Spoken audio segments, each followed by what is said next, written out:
In this video, I show you how to fix Facebook Marketplace. Something went wrong. Marketplace is unavailable right now. Please check your internet connection and try again problem for fixing this. Go to Play Store. Now search for Facebook. Tap on Facebook. Update your Facebook app if available any update version. Now go to settings. Then go to apps. Then go to see all apps. Now search Facebook. Tap on Facebook. Tap on force stop. Tap on OK. Now tap on storage and cache.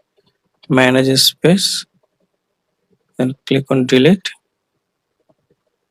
Now open Facebook app. Now click on allow. Now click on marketplace. Now I hope that Facebook Marketplace something went wrong problem will fix. Thanks for watching. Don't forget to subscribe.